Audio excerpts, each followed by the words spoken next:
University of Iowa and the AHI major grant that allowed us to make this performance, along with the Next Stages grant that we got last year to do the prototype for this. Also to IVETS for all the outreach to the veterans whose stories we are telling today. And Brian Wynn, Emily Berkheimer, and Katie McClellan, who for the last week have been solving all kinds of problems, including but not limited to the internet going out in this building for a day or two, which would make live streaming this very hard. Also, it shouldn't affect you because it's coming straight out of the actors' microphones and things like that, but be aware that we are also live streaming this performance on YouTube, both for this performance and the next one, if you wanted to watch it later, but just know that that is happening at the same time this is happening. Yeah, so I hope you enjoyed the show. I need to go start the show.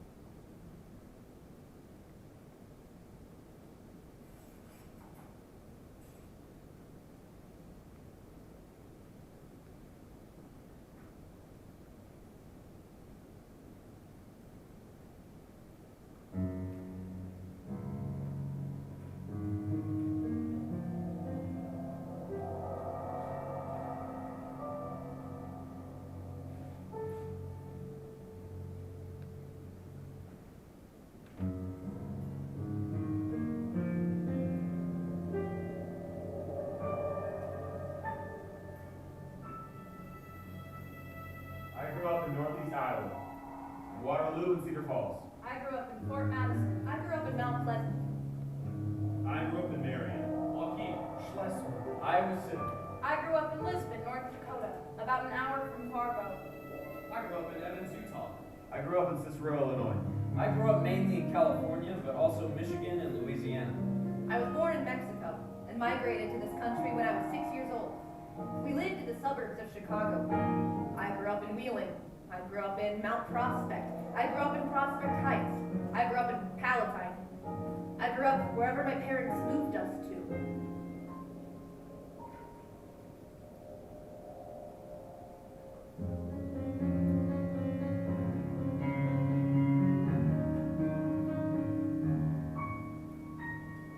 In a small town, there's a lot of time. So I read everything.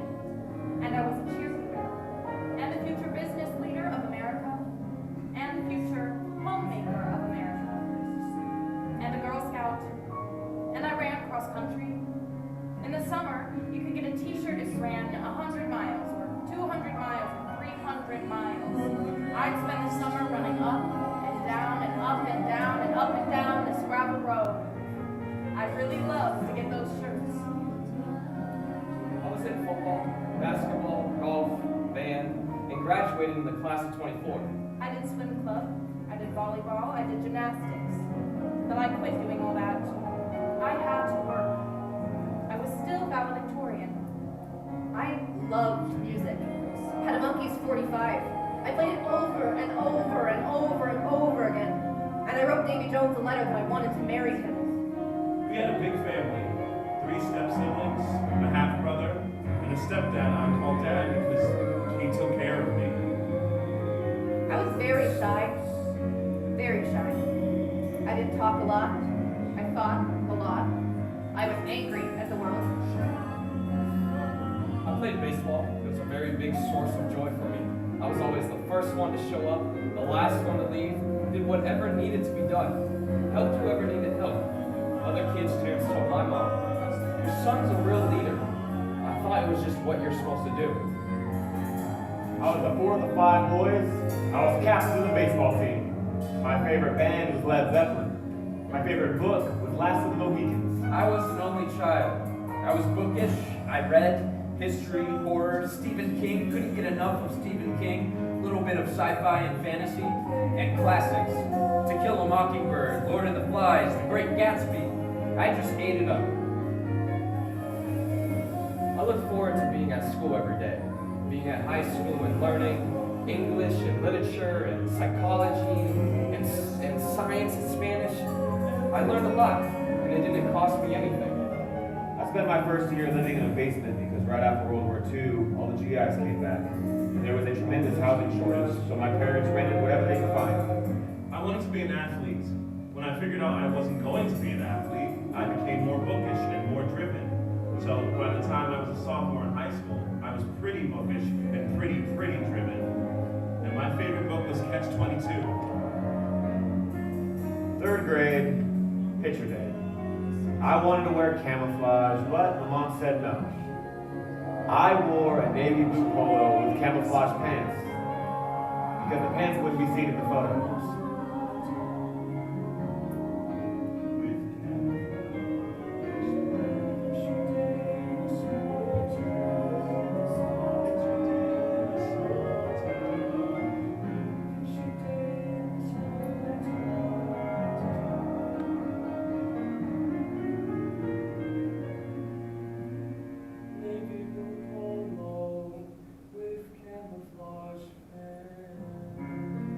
But I knew they were there.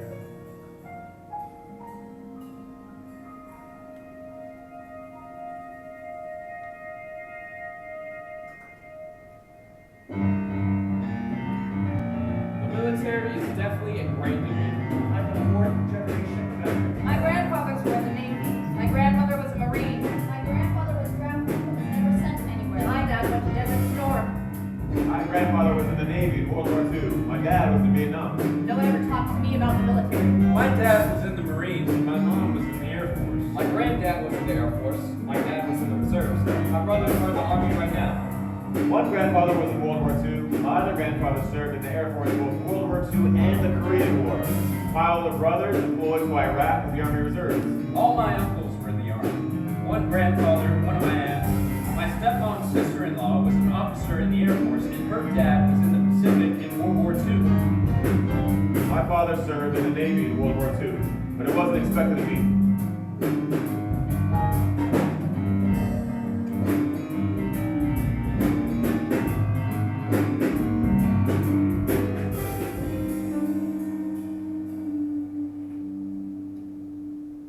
The military is ingrained in me.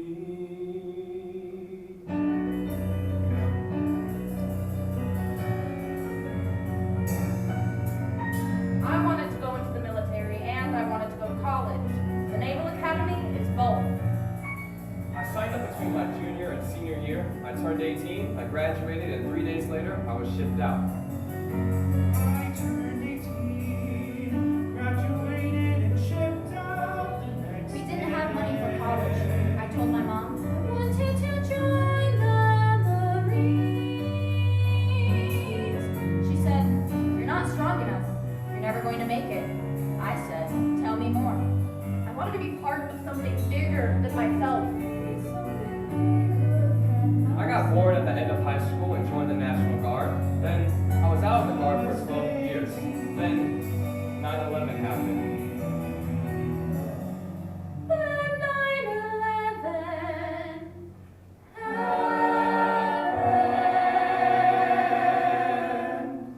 I was always interested in the military. I was removed from my home. I dropped out of school. I got in my car one day and cried and drove and cried and drove. I ended up in front of a recruiting station.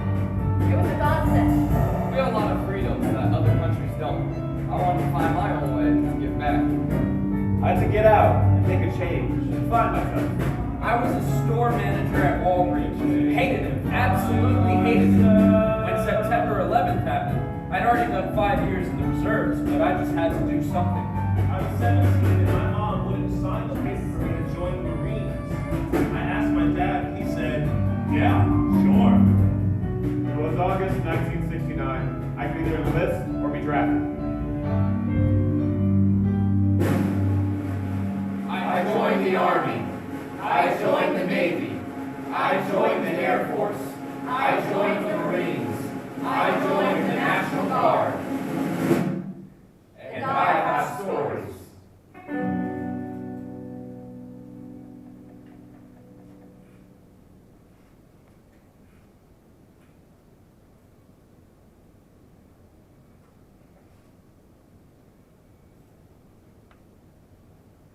I'm an Air Star Trooper. I'm an Air Star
after I joined the United States Air Force. I was at Lackland Air Force Base in San Antonio.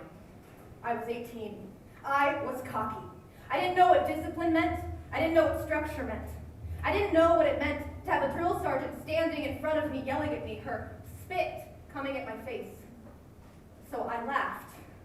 Worst mistake ever. You think this is funny? Well, now you're going to be in charge of this whole flight. What? What does that even mean? It means that if anyone screws up, you're going to be the one to do the chores. So I learned quick how to be disciplined, how to be appropriate, how to be structured, and how to encourage others. That was my first experience with leadership. The military showed me that. They told me I was smart. They told me I was a leader, the first ones ever. And you know what? I started to believe them. C-130 rolling down the strip. C-130 rolling down the strip. 361 gonna take a trip. Blue platoon gonna take a trip. C-130 rolling down the strip.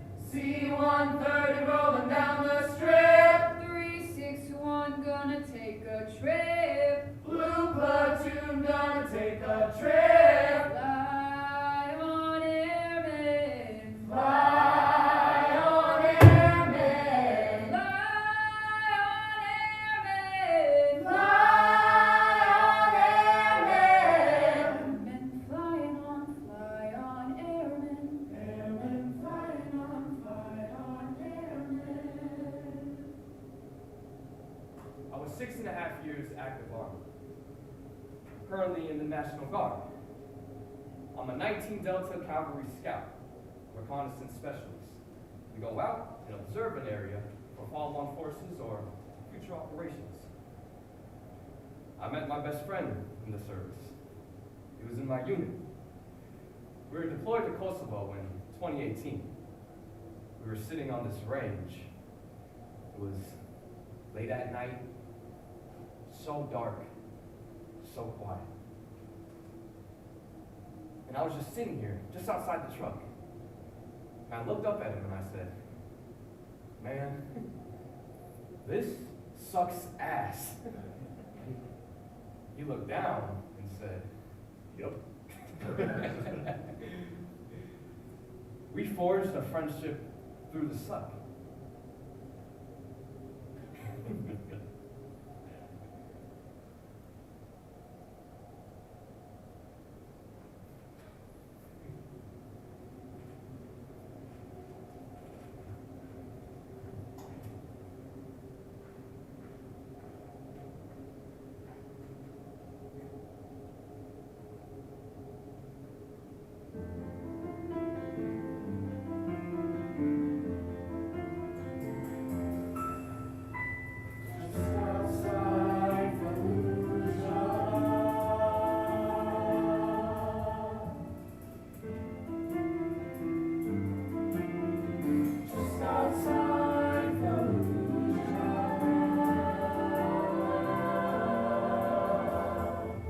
I started deployment just outside Fallujah. It seemed like all the forces in Iraq were there in Fallujah. Special forces, infantry battalions, Marine Corps, Army units, air support, fighter jets, Spectre gunships, tanks, tracked vehicles, Humvees, artillery and mortars, and there were missiles being launched from naval ships. It seemed like the whole weight of the U.S. military was pouring down on Fallujah. I was working at the detainee facility, which was right next to Bravo Surgical, which was where the most severely living injured were brought, flying in on the back of Humvees, torn up and medevaced in helicopters, or operated on right there. Right there. Right there. How many lived? How many live? How many died? I don't know. But I was there for 7 months. 7 months.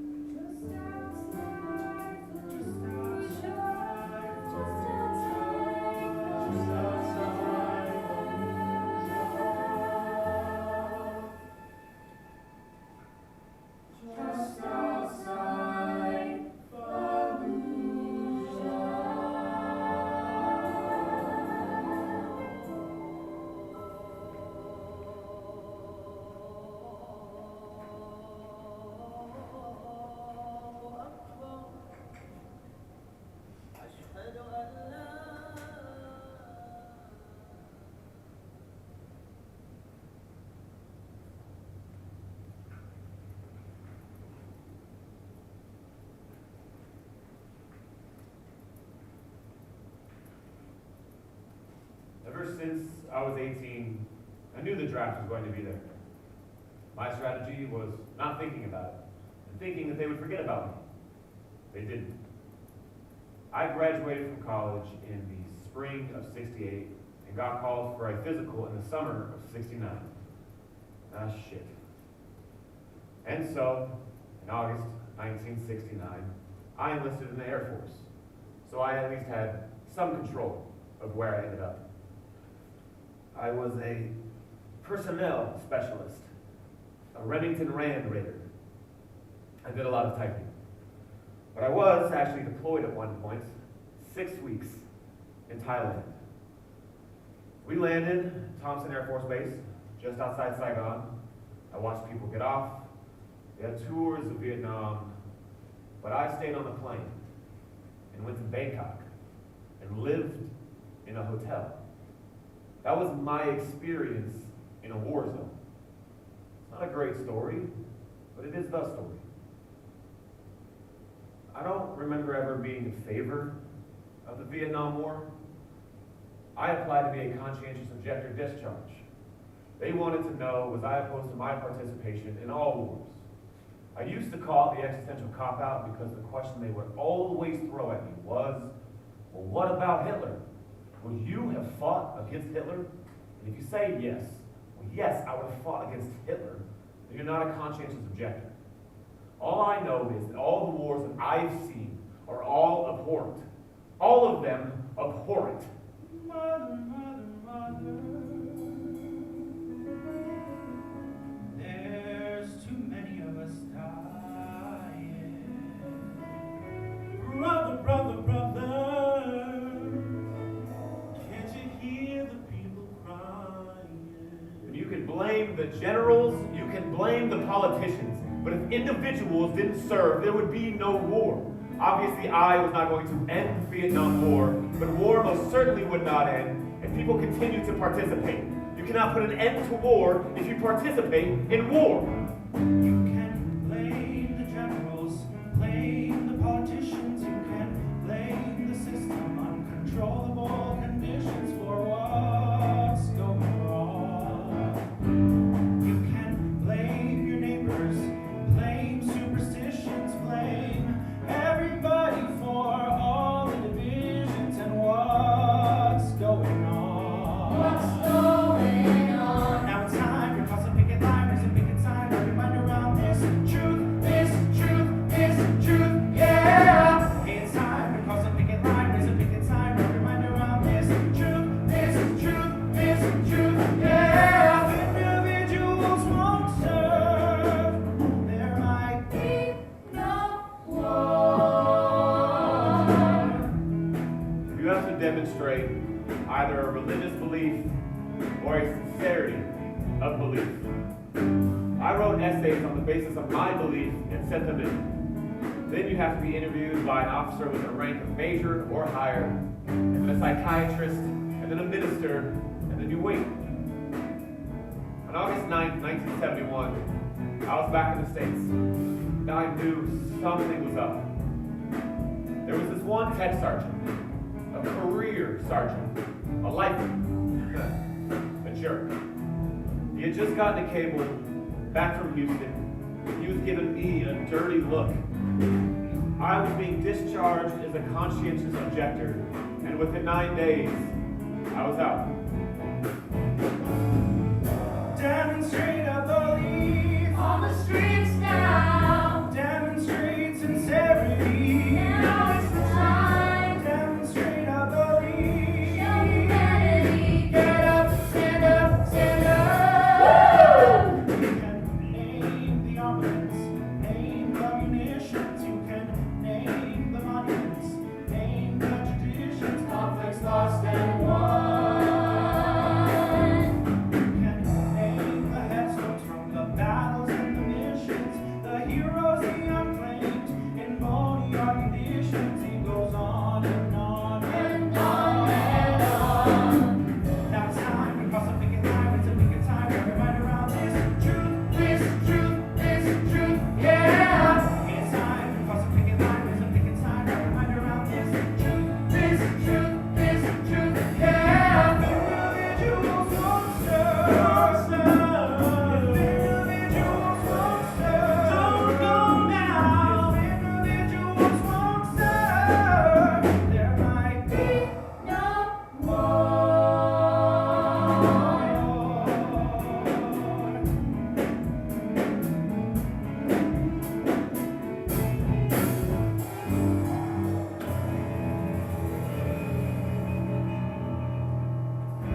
National Guard on the enlisted side.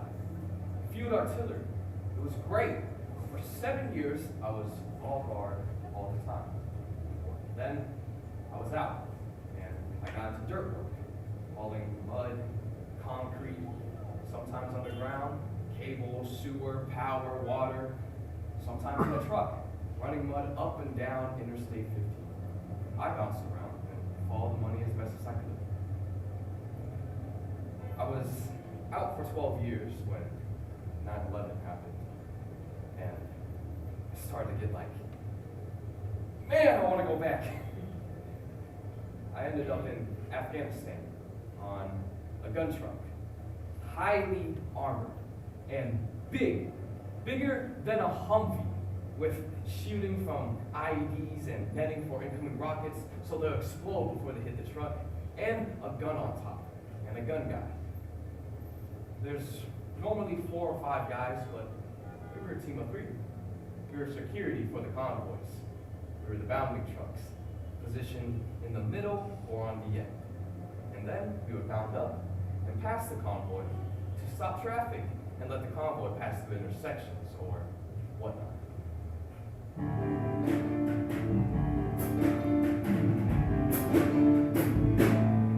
There was a moment going through Kandahar when one of the locals wanted us to divert our convoy. He wanted us to go down another road. Yeah, that doesn't happen. Not be rude, but we make the rules here. We go through where we go through. You don't send us. We don't know what's down that road, so you're not sending us there. And he kept almost raising his gun, almost raising his rifle up, trying to.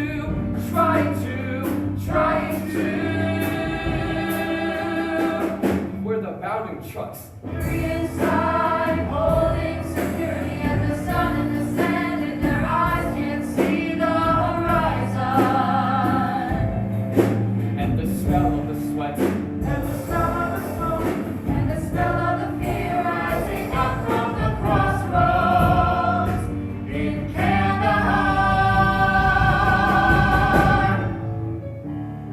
we're holding security, and this poor guy just got super bad. He should not have been doing that. Not have been doing that? He should not have been doing that.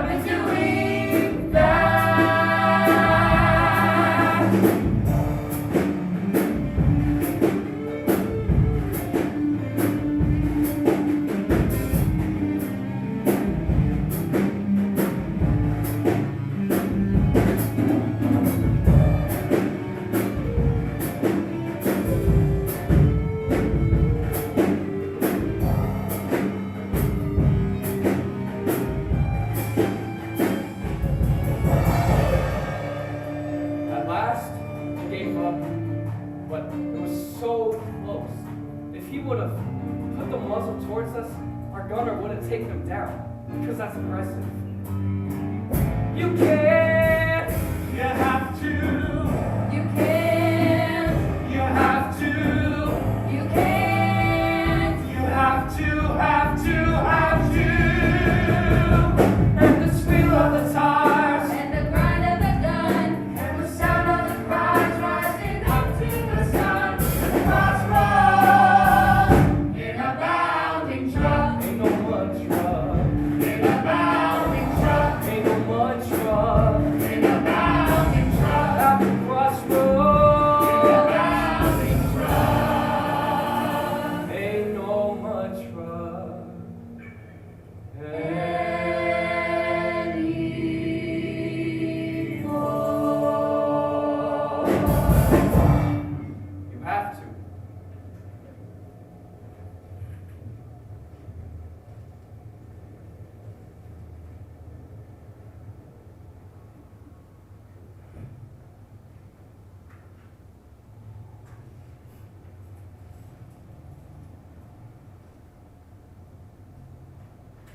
I've been in the Army National Guard for 23 years.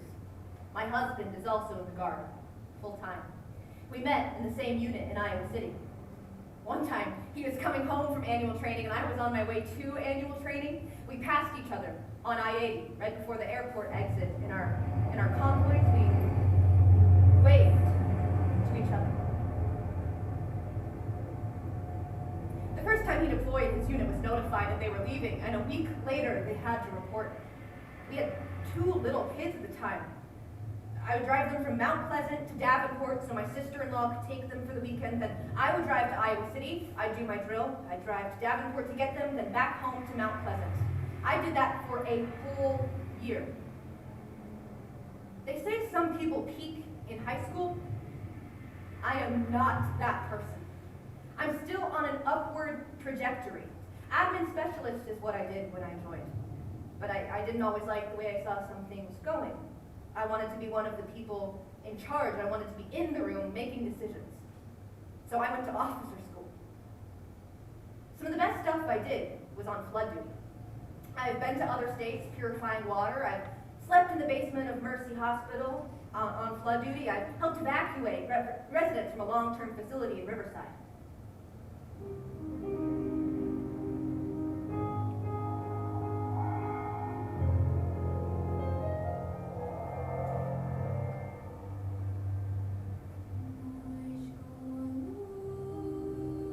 In 2019, I was asked if I would deploy to Kosovo to be the sexual assault response coordinator for a region there. Now, I was going to retire, but I'm a therapist, been a victim advocate for many years for sexual assault and harassment, so I went. I was at the headquarters of KFOR, that stands for K-Force. It's a multinational organization. I was responsible for training related to sexual assault and harassment. I was given full reign to cut through the jargon, to get to the basics, to lead workshops, to have real discussions about consent and what's expected when we work together. So that's what I did. Because I've always been solution-based, I was raised to work hard, and I want to be part of the solution.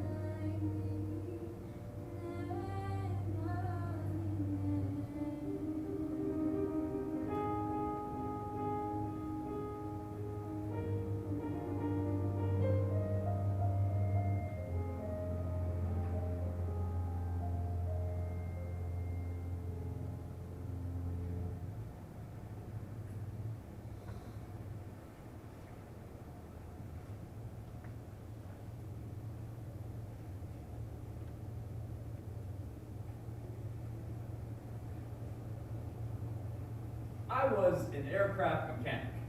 They say it takes a guy with a high school degree to fix what a guy with a college degree breaks. Yep. I was in Iraq, in Baghdad in 04 when we were about to hand over power. Saddam's trial was going on. They would drive him in before the sun came up. He had a black hood on his head and zip ties on his hands. They would lead him into a helicopter and then fly him into the city.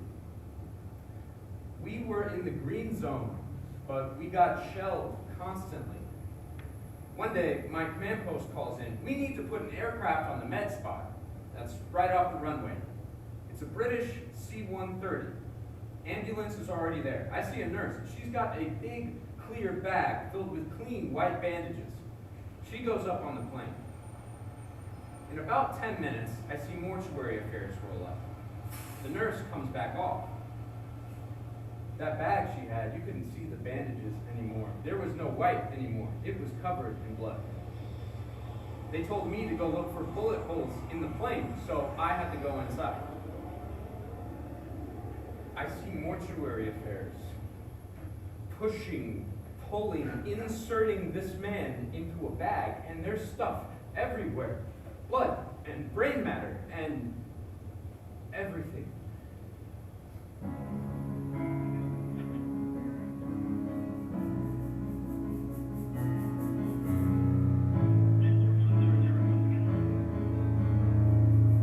Found one bullet hole on that entire aircraft. Just one. It was right where that guy was sitting. He was just a civilian contractor, just sitting in a jump seat wearing a flak vest and a skull catcher. That bullet missed his flak vest, went up his neck, out through his forehead. Just one bullet from small arms fired because they flew so low. See, American planes fly over the airfield. We spin up because the airfield is secure, but the Aussies and the Brits, they come in low and fast. That bullet was a 1 in a million shot, just one.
I deployed 4 times. We were supposed to leave Iraq in April 2007, and President Bush sent another 60,000 troops. We were told we were staying another 6 months. So I spent a total of 18 months in Iraq. Our original mission was to be an infantry unit. We got changed at the last minute. Convoy security, escorting over 100 vehicles from the Jordanian border to the middle of western Iraq. Doing convoy security, you're kind of a sitting duck. You're waiting for something to happen. You don't have any control, you're just out there. You kind of feel like you're the prey and you're being hunted all the time. And you're always on the edge. In a year and a half, I had 1 day off. It was the afternoon of Christmas Day. If you weren't out on a mission, you were getting ready to go. It doesn't really leave you with a whole lot of time to process anything. You're just reacting. I don't want to say there weren't any good things that happened. I remember it was my birthday. And for the first time in almost 40 years, it snowed in Iraq. The guys are making snowmen on their vehicles, giving me a hard time, telling me I was old. Most of them were in their 20s, and I was 32, so yeah, I was the old man. The platoon sergeant with 40 soldiers underneath me, who was responsible for all of them, for making sure they were getting what they needed, for trying to keep them safe. Western Iraq is not a very nice place to be, but I made a promise to them, and indirectly to their families, that I would get them home. And I did. I got them all home. Maybe not in the condition they left in, but they did all get home.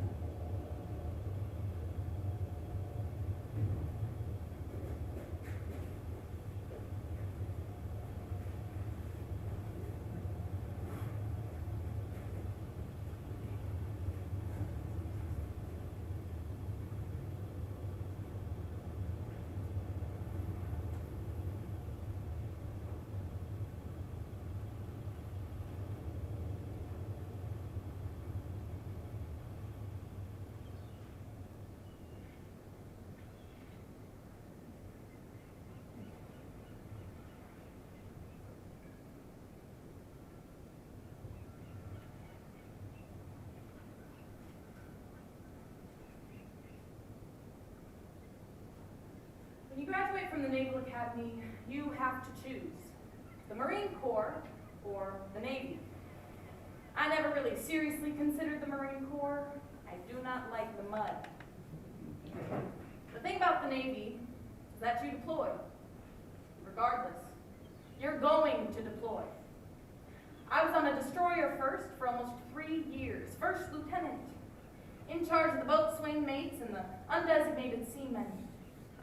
They do the classic sailor jobs, putting the anchor in the water, pulling the anchor up, putting the small boats in the water, driving them, bringing them up, tending to the lines mooring, getting underway, painting and exterior maintenance of the ship, standing watch on the bridge.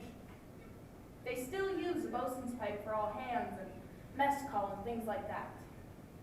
After that, I was the assistant chief engineer and the ship's legal officer, because there aren't enough JAGs, Judge Advocate Generals, to put on every ship, so they train a bunch of junior officers in some basic law. You learn how to not do an illegal search and seizure, you get notary powers. I was the ship's lawyer, even though I wasn't a lawyer. The second ship I was on was an LHD, a landing helicopter dock, a multi-purpose amphibious assault ship. It looks like a small aircraft carrier. You can't land Navy jets on them, but you can land Harriers and helicopters because they can land vertically. They don't bounce around the way a smaller ship does, which is good for somebody like me who gets seasick. I was also the Combat Information Center officer, and for a couple months, acting navigator. I never experienced combat. It's very unusual for ships to be engaged in combat.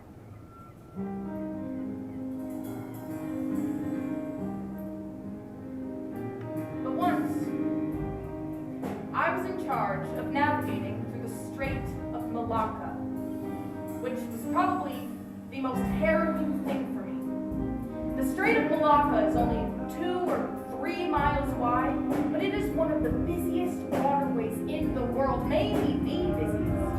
We were going through it at night, ships everywhere, smaller fishing boats darting in between the bigger ships. It's really, really tight.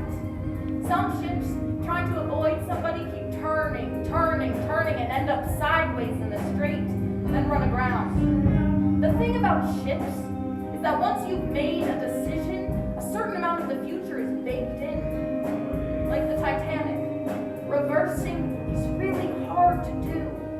At some point, you can only watch the outcome of the decision that you've made, and if it was the wrong one, well, you just have to watch your mistake play out. When I finally got relieved off of that watch, I tried to go to sleep, but I was too keyed up. I ended up in medical the next day having an EKG because my heart was still racing. I was maybe 25 years old. But it wasn't all stressful. Magical things happen sometimes. Once, when I was on one of my ships, we were in the Middle East, on the ocean. I was on the bridge with the big windows so that we could see all around us. And suddenly, there was this flight of dragonflies everywhere, every single thing sticking out of the ship, covered in dragonflies. And we're zooming along 15 or 20 knots, and I could just see their little faces, just hanging on for dear life.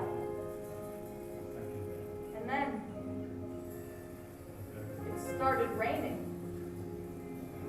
Just out of the blue, coming up in the desert, we get this heavy rain and the dragonflies disappear.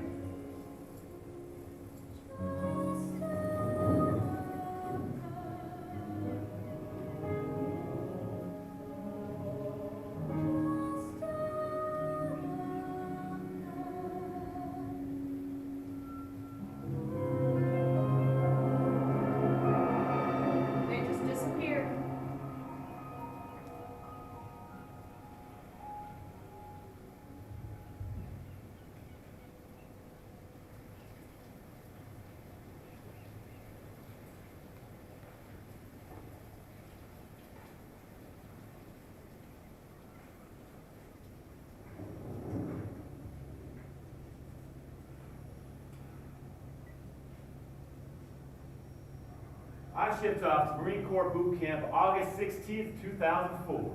I served 5 years active duty with probably the greatest job in all of the military. AC-130 crew chief. The pilots fly the plane, but I operated. I had to know all the aircraft systems. I had to know engines. I had to know hydraulics. I had to know oxygen systems. I had to know electronic countermeasures, airframes, pneumatics, everything. I had to live and breathe how this plane worked. Because if anything happened in flight, well, I'd have to fix it.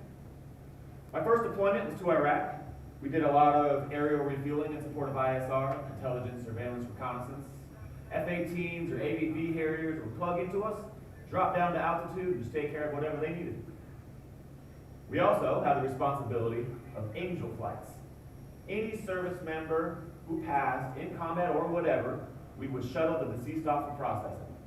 It was terrible, but it was also a tremendous honor to carry somebody who'd given their life to get them on their journey home. Sometimes you could listen to what was happening on the ground and you just knew that one or two had passed and you were going to have to go pick them up. I think it's what weighs on you the most. One day, I was woken up early by one of my co-pilots. We had to go to this little town on the edge of the Iranian border. It was basically just a dirt strip on the side of the mountain to medevac 4 guys who had been hit by an IED in the middle of the night. One with shattered ankles and broken legs, 2 on ventilators, 3 in a coma, and all 4 badly burned. One guy, he previously had a beard, but it was mostly burned off along with the rest of his face. Same with another. One, he actually started to scab over his oxygen nose line. Another, his head and face were, ugh. But at least he was able to breathe on his own. They told us that we were taking them to Kandahar. What the hell? I've been to Kandahar Medical Center. It's primitive. Doctors don't want to go there. We wanted to take them to Bagram, but somebody higher up said no. So, okay, we take them where you tell us to. On the way, a weather front rolls in. It was gusty, windy, cold, and rainy. The sky was blacker than all hell. I'm a seasoned aviator, but this was the scariest weather I have ever seen. We approached Kandahar Airport. They were trying to close the airfield because of the storm. Told us we could make 1 pass at landing. After that, we would be waved away. Just after our initial fix, we hit the weather. We dropped about 1,000 feet in 3 seconds. We basically just fell out of the sky. Kandahar would not let us try to land, so on the back. We finally make it, and we unload our guys. I can't put a name to what it is we felt. Fear, stress, relief, anger. They never told us how it turned out for those guys.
years active duty, discharged in 2009. Retired with 22 years active duty, 27 total.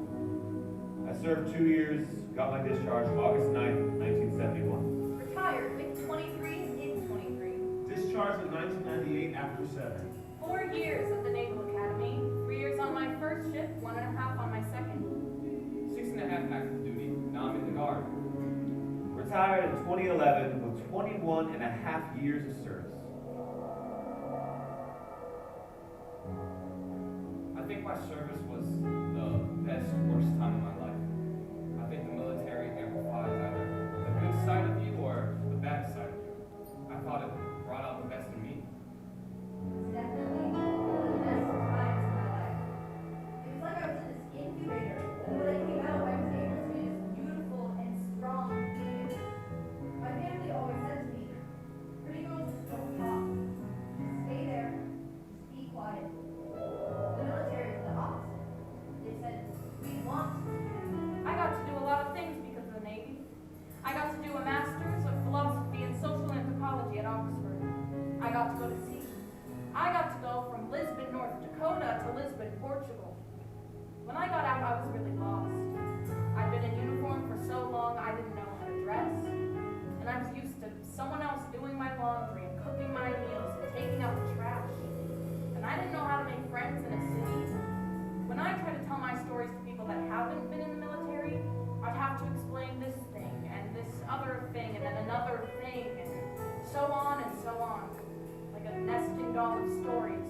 I hated being in Afghanistan, but when we pulled out of there, it ripped my heart out. It really got to me. Why did I even go then? I don't go many nights without having a dream about being in the Army. When I came back from Iraq, I noticed something was different. It just smoldered for a while, couldn't put my finger on it. Then I went to my general practitioner, and he was like, well, it sounds like you have PTSD. Everyone's experience in the military is different. Some good, some bad. But for me, serving my country and being with those I served with has been the most rewarding thing in my life. For 5 months, I slept until noon and drank every night at a bar. I can't even go into a restaurant, sit down with my back against the door. I have to be able to see an exit all the time. When I got out, I was kind of disgusted with people's ignorance of the situation that I had just gone through. My biggest treasure from that time is the brotherhood. 13 years, and we still stay in contact. I've had a lot of buddies that have committed suicide. I had a staff sergeant. He came to me and he gave me his rifle, his personal weapon that he had in his house. He was like, I want you to hold on to this. My path has not been linear. I've been a paramedic. I've done marketing. I've done communications. But it all goes back to my time in the Army.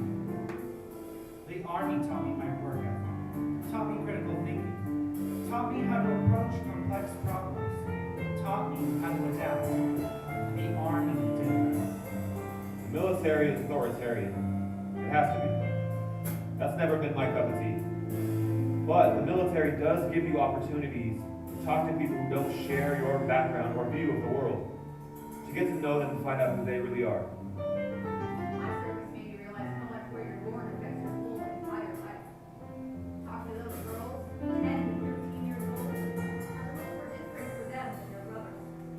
The privilege that comes from being born into a free society, especially as a girl, is sure not a privilege that everyone has. I think a lot of service members spend the rest of their lives processing their deployment. It's part of them, part of the film in their mind. I think it makes a person feel responsible for things they can't possibly be responsible for. There are a lot of things I'm not sure about, but I am sure of this. I'm grateful to be alive. What I would like non-vets to understand, that our service doesn't define who we are. It's a part of us, right? Just one part. People see us in uniform, they might come up and shake our hands and thank us for our service. That's fine. But we don't need, oh, you're a veteran. Let me coddle you. Female veterans often don't get identified as veterans.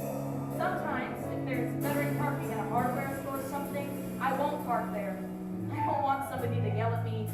not a veteran, you don't have any stickers on your car, you don't have the license plates.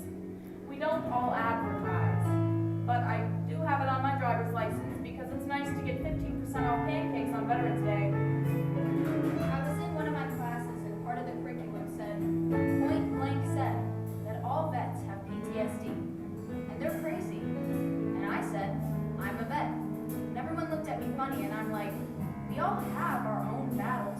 How many of you have mental illnesses that you deal with? And nearly everyone in that class raised their hand.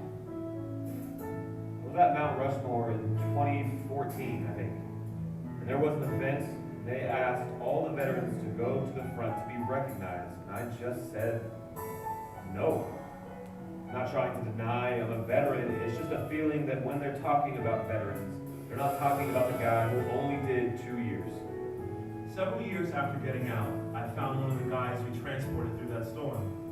I phoned every member of my crew from that day to tell them what he told me. They all made it. I don't go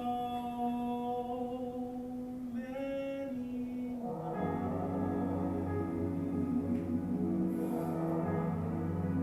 I don't go many miles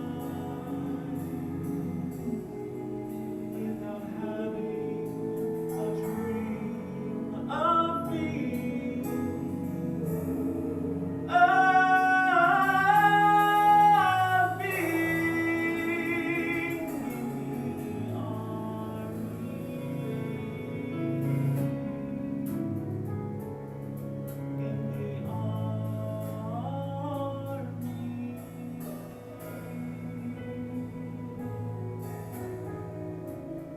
My experience in the Army was kind of like a 9-to-5 job. We don't all get deployed overseas, we haven't all been in battle, we don't all see the same things, but we all stepped up. We all served our country. We all served. We all served. We all served. Now, we're all here.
be a link if you want to share it with people on YouTube to watch it later.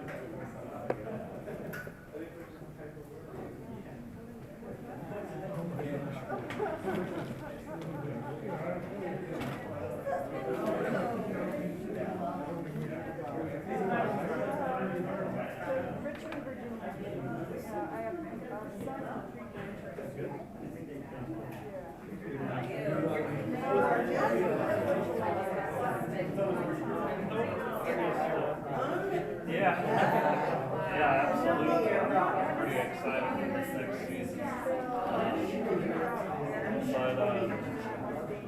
No, I mean, I've been in Iowa for about 8 or 9 years, but I finished my MBA 4 years ago. Yeah, just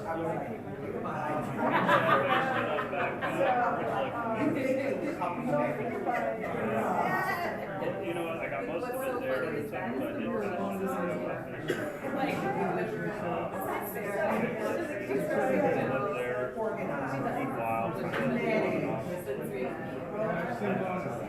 Now I see it. Oh, you've been. Yeah, I was there. Oh, you can just like, I can tell, yes, I can get some good color.